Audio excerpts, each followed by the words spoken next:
Have you ever felt as if you were standing at the shore of a vast, dark ocean, watching wave after wave of problems crash toward you, and wondered silently in your heart, how am I ever going to make it across the sea of suffering? Have you ever looked at your own life, with its worries about money, relationships, health, aging, family, and asked yourself, is there really another shore, a place of peace and clarity, or is this endless tossing in the storm all there is?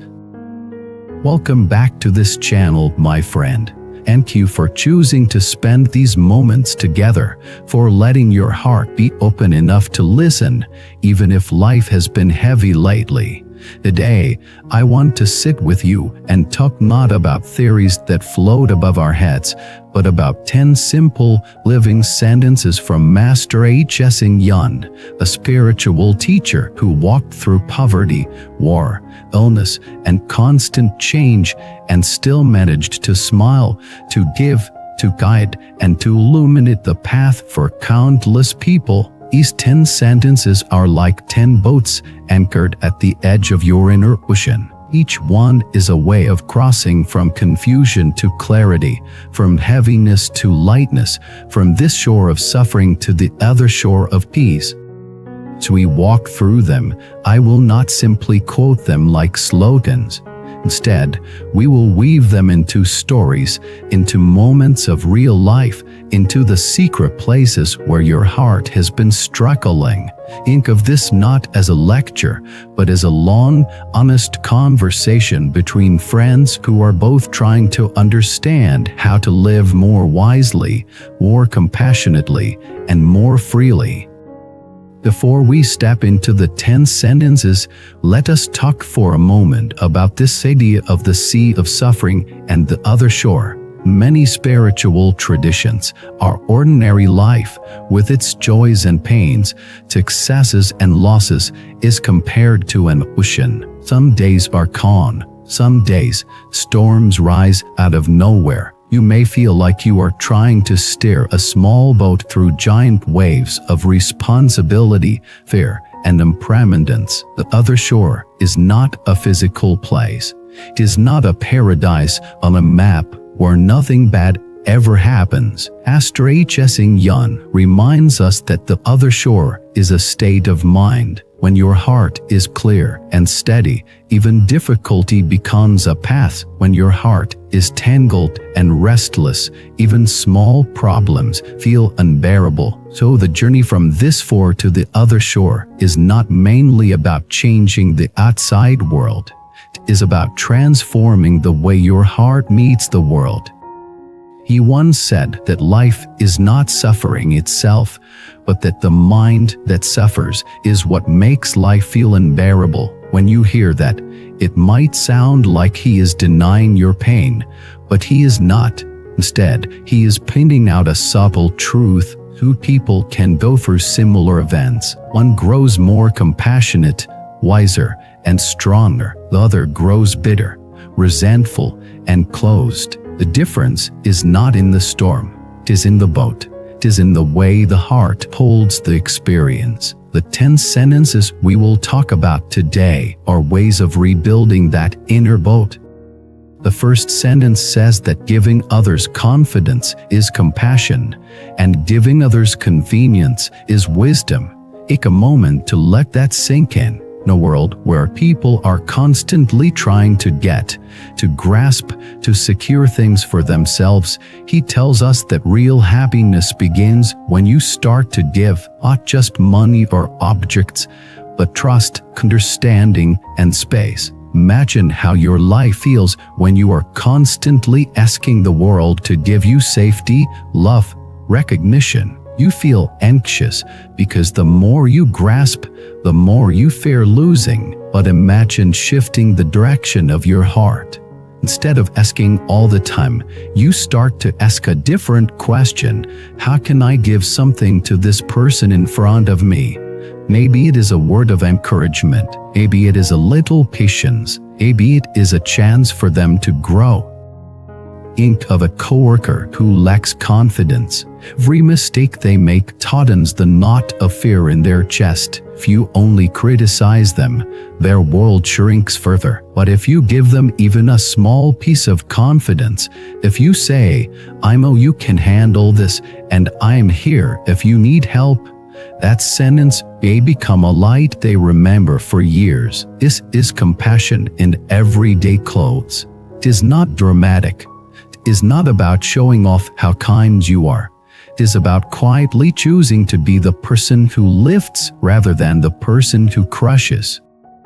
Giving convenience is another form of wisdom. You live in tight schedules, crowded spaces, complicated relationships. If every person insists on their own convenience, life becomes a constant struggle of pushing and pulling. But if you are willing to take one step back, to adjust your plan slightly so that another person has a bit more ease, the whole atmosphere changes. You let someone go first in traffic. You answer a message with clarity so others are not confused. You make your instructions simple so people do not have to waste time guessing. These small acts are manifestations of wisdom because they recognize that harmony depends on how we take care of each other's paths. The second sentence says that patience and forbearance are not weakness, but the expression of true strength. In modern life, people are quick to explode. Anger is worn like armor. Some think that being powerful means never backing down, always insisting on their way. But Master Hsing points out something deeper. There are two kinds of hardness. One is brittle, shatters when pressure comes. The other is flexible, bends without breaking. Imagine someone insults you in front of others. Your automatic reaction might be to fight back with equal or greater force. You might shout, argue, or use sharp words to protect your pride. For a moment, you feel strong. You have shown that you will not be pushed around. But what is the cost? The atmosphere becomes tense. A relationship is damaged. Your own heart continues to burn long after the words are spoken. Imagine that in that same situation, you feel the anger rise, but you take one breath. You notice the flame, but you do not throw it. You choose silence, or you choose a calm response. You might say, "I hear that you are upset. Let us talk about this when things are calmer." People watching might think you are weak, but inside, you know how much energy it took to hold back that surge. You did not swallow your feelings in a harmful way. You simply decided not to let your emotions drive your words and actions into destruction. This kind of patience is not passive. It is a powerful, conscious choice. It is like a warrior who knows they have a sword, but chooses not to draw it unless absolutely necessary. The true battlefield is your own mind. When you can face your anger, your hurt, your frustration, and still choose not to harm others, you are practicing a high form of spiritual strength. The third sentence says that when your heart holds the image of awakening and compassion, your words and actions actually become upright and kind. This is not about becoming a formal religious person. It is about what you place at the center of your inner world. If your heart is filled with envy, your words will be sharp. If your heart is filled with constant comparison, your life will feel tight and restless. If your heart is filled with suspicion, you will see enemies everywhere. But if your heart is filled with the wish to understand, to help, to awaken, then even in difficult situations, you will try your best not to injure others. Think of your heart as a garden. What you plant there will eventually grow into your life. If you plant resentment and water it daily with thoughts like, "What is everyone against me? What do others have more than me?" those seeds will sprout into constant dissatisfaction. But if you plant the intention to be a person of kindness and wisdom, and you water that with daily reflection, with small acts of generosity, with sincere apologies when you make mistakes, then over time your life will grow in a different direction. Hsing suggests that instead of trying to force your behavior to change from the outside, you work from the inside. You ask, what am I keeping in my heart all day long? Anger, hatred, competition, or gratitude, patience, and the wish to grow? Little by little, your outer life becomes a reflection of your inner tending. This is how you begin to cross the sea of suffering from within. The fourth sentence is challenging but deeply transformative. It says that suffering itself can be seen as a manifestation of a teacher, like a spiritual guide in disguise. First, this sounds almost cruel. When you are in the middle of heartbreak, illness, poverty, or betrayal, how can anyone say that this is a teacher? But look back honestly at your life. When did you grow the most? When did you start asking real questions about your values, your priorities, your habits? Often, it is when something breaks, you learn to be strong because life leaves you no choice. You learn to let go because what you were clinging to is taken away. You learn wisdom because your previous ignorance led you into painful situations. You learn compassion because you have felt pain yourself and do not want others to suffer the same way. Imagine a person who has never suffered. Their path is smooth. Their wishes are easily fulfilled. They were surrounded by comfort. First, this seems like an ideal life, but without challenges, without friction, they may grow careless, entitled, sallow. Their compassion muscle remains weak because they have never really felt powerless. Their wisdom stays on the level of ideas rather than lived understanding. I consider a person who has walked through fire. Perhaps they lost someone they loved deeply. Perhaps they faced plunder or discrimination or sickness. If they meet these with awareness, their heart can become incredibly wide. They realize how fragile life is, how precious each moment is. They become more understanding of others' struggles. They are no longer easily fooled by glitter on the surface of things. When we say that suffering is a teacher, we are not glorifying pain or asking you to seek it. We are saying that when suffering inevitably arrives, you have a choice. You can let it crush you and turn your heart hard, or you can let it awaken you, break your illusions, and push you toward greater wisdom and kindness. The pain itself is not holy. The awakening it can bring is where the sacred lies. The fifth sentence says that changing others is extremely difficult, but changing yourself is both possible and powerful. Any of the knots in our lives come from wishing other people would be different. We think, if only my partner understood me, if only my parents were more supportive, if only my boss were kinder, if only my children listened, then I would be at peace. We invest enormous energy trying to push others into our preferred shapes. But if you look carefully, you will notice a strange pattern. The more you push, the more they resist. The more you insist that they must change, the more tension fills the relationship. You become exhausted and disappointed. They become defensive and distant. Hsing suggests turning the mirror around. You may not be able to change your partner's personality, your boss's habits, your family's history, but you can change a single thought in your own mind. You can change the lens through which you see the situation. You can change your usual reaction. Maybe you normally argue immediately. You can decide to listen first. Maybe you normally sulk in silence. You can decide to speak honestly. Maybe you normally hold on to every small injustice. You can experiment with letting some things pass.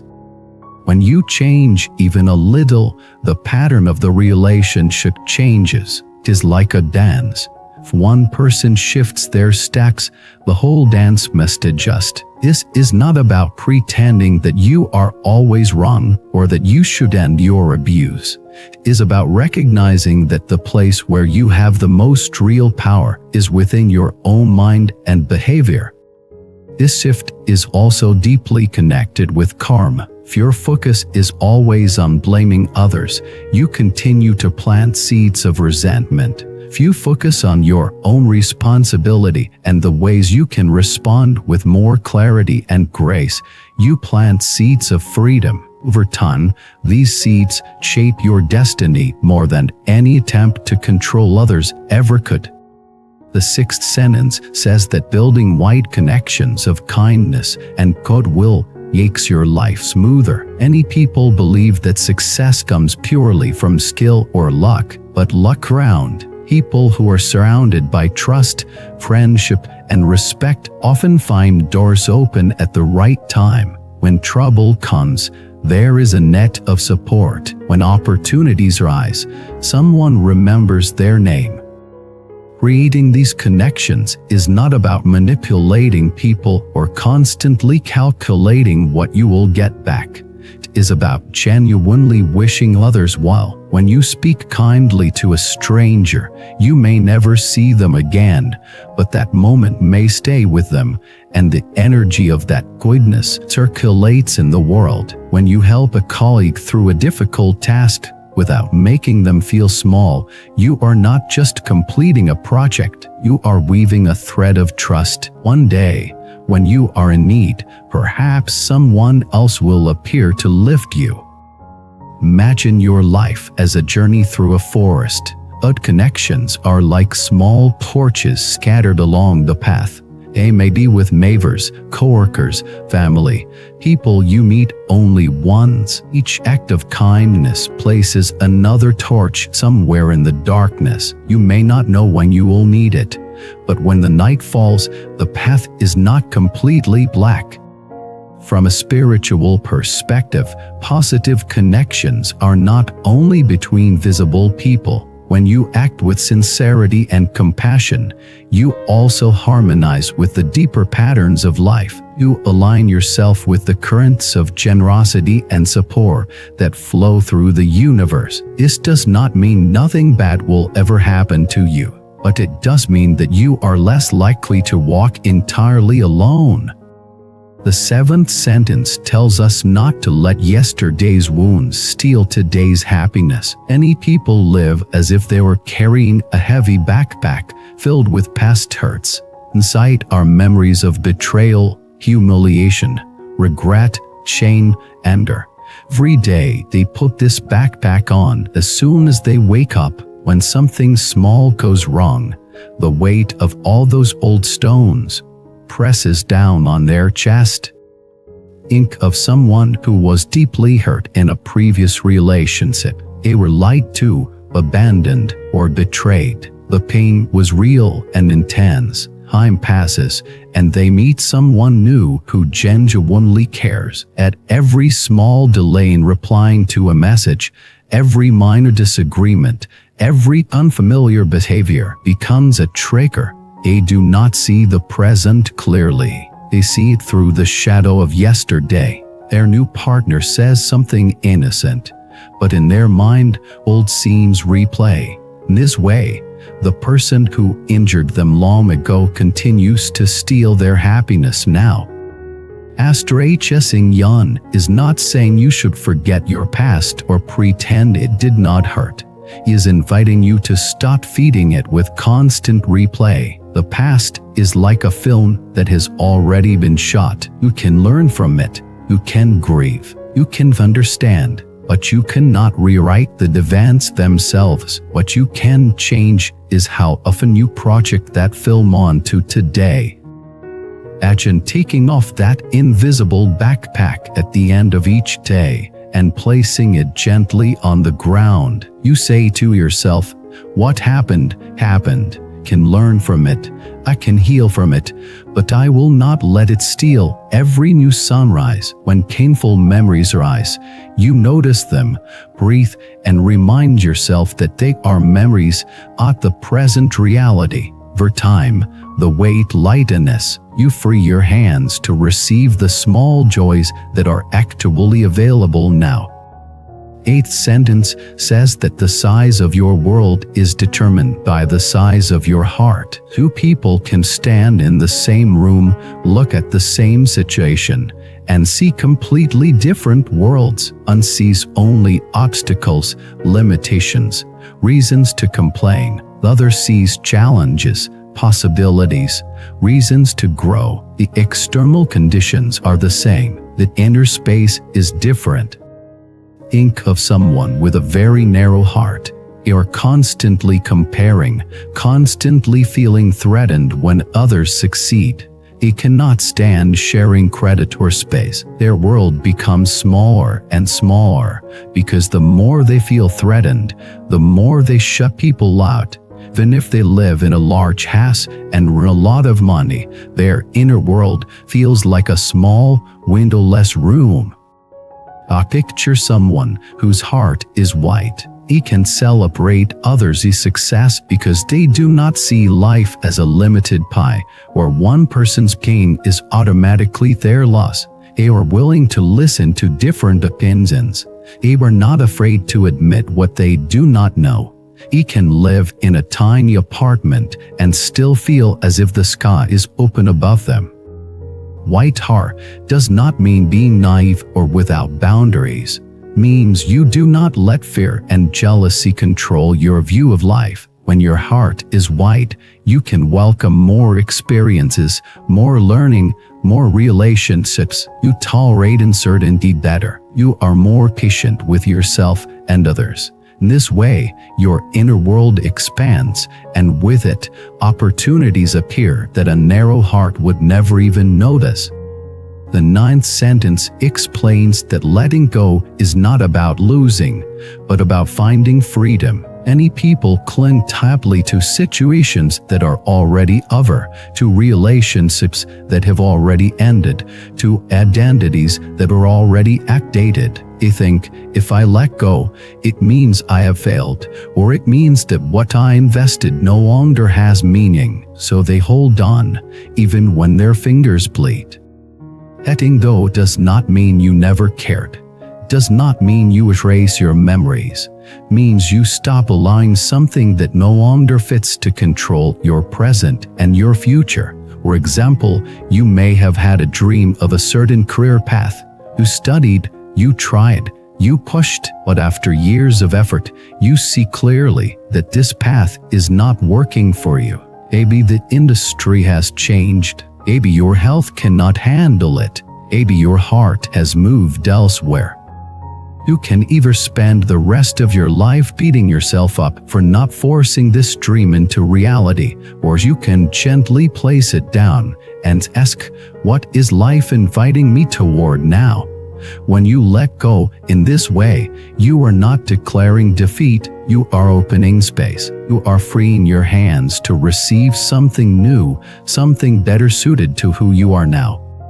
The same is true in relationships. Letting go of a person who does not treat you with respect is not about rejecting love. It is about honoring your own dignity. Forgiving someone who hurt you does not mean you say what they did is acceptable. It means you refuse to let their actions continue to poison your own heart. Freedom is not only about being able to do whatever you want. It is also about being free from chains of resentment, obsession, and fear. When you let go wisely, you do not become empty, you become lighter.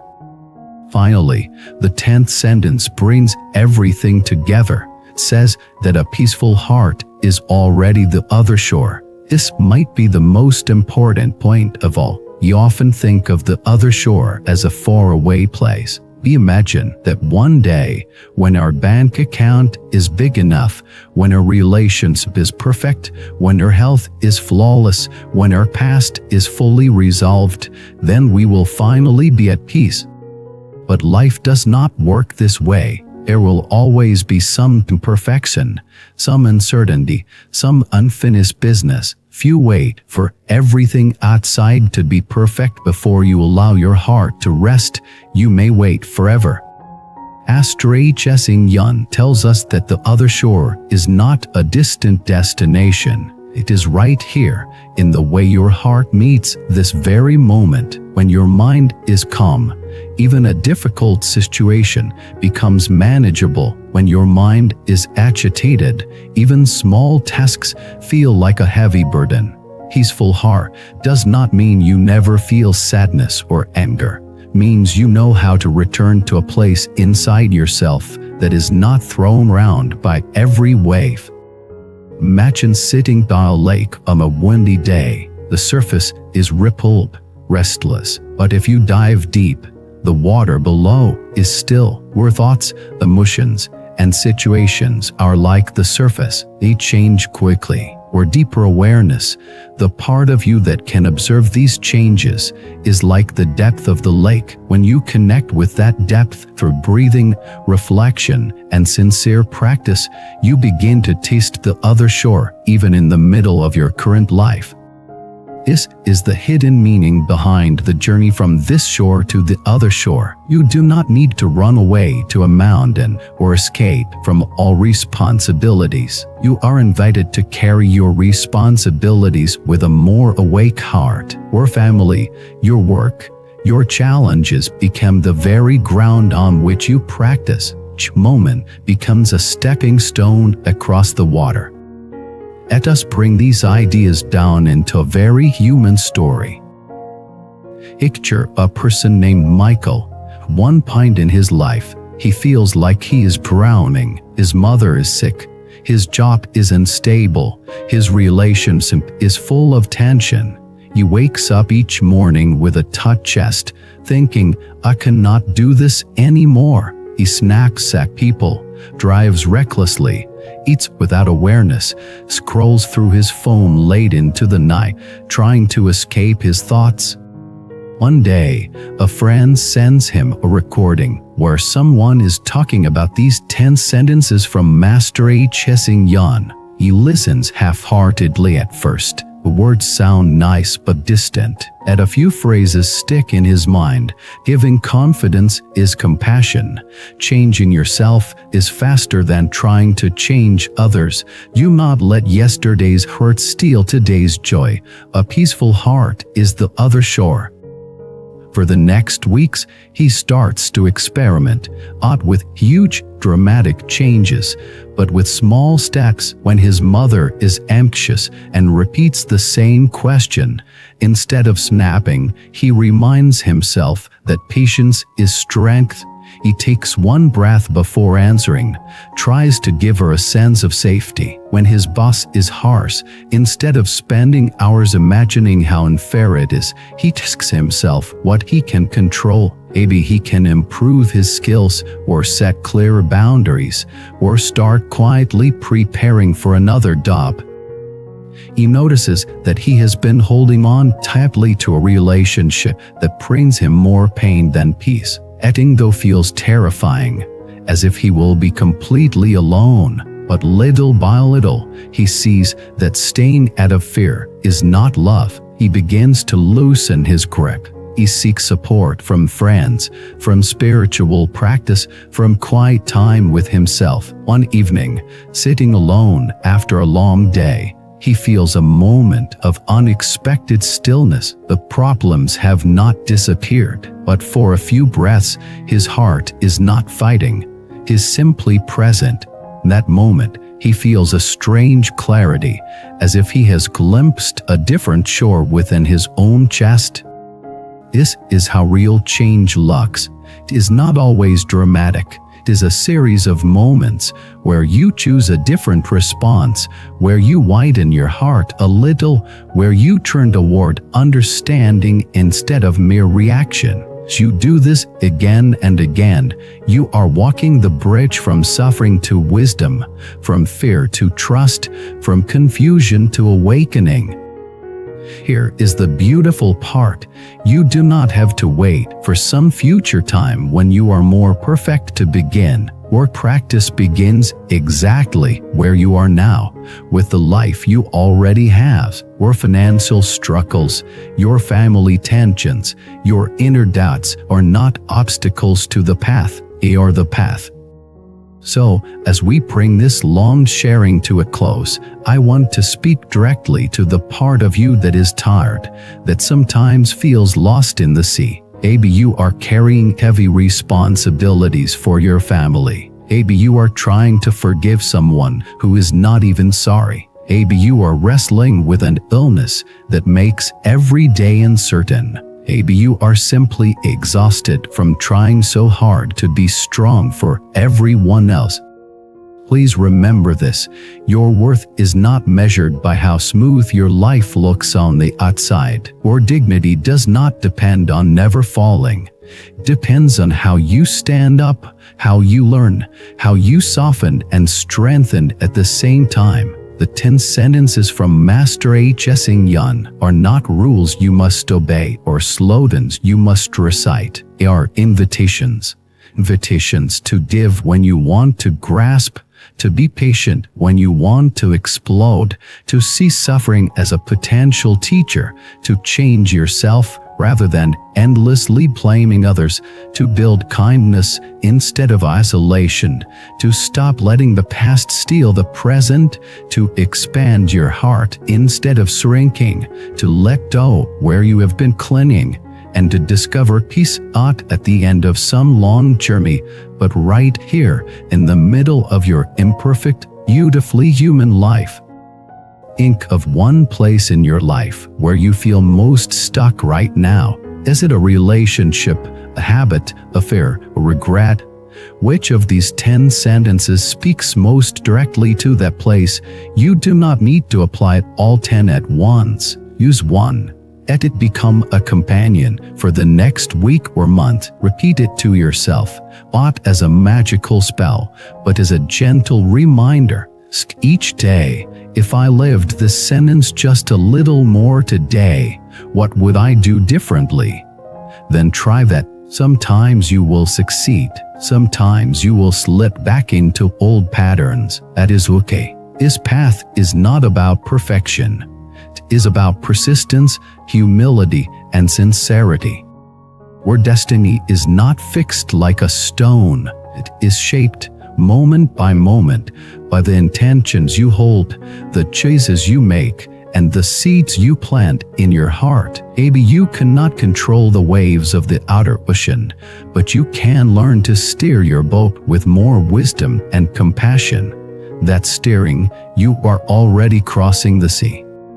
If any part of this sharing has touched you, if a sentence or a story made you think of your own life, I would be honored to hear from you. You are welcome to share your experiences, your struggles, your questions in the comments. Sometimes, just putting your story into words is a way of putting down a piece of the weight you have been carrying alone. And you never know who might read your words and think, because they had the courage to share, I feel less alone. If you feel that this kind of content supports your journey, please consider subscribing to the channel, leaving a like, and sharing this video with someone who might need a bit of hope today. You can also consider joining as a member if you wish to help sustain this space where we explore wisdom, compassion, karma, and awakening in the very real context of daily life. Thank you truly for walking with me through this long reflection. You remember, especially on the hardest days, that the other shore is not beyond your reach. With each breath of awareness, each act of kindness, each moment of letting go, you are already stepping onto it. Your heart grow wider, your mind grow clearer, and your path grow more luminous, one step at a time. There comes a time when you realize you want something that belongs just to you, something that brings comfort and keeps you connected to your inner world. wall-crafted bracelet does exactly that. Quietly, softly, and consistently. If you felt drawn to any bracelet in this video, you'll find the purchase link in the video description, and many more auctions in the channel's storefront. Because sometimes the smallest item can bring the biggest sense of peace.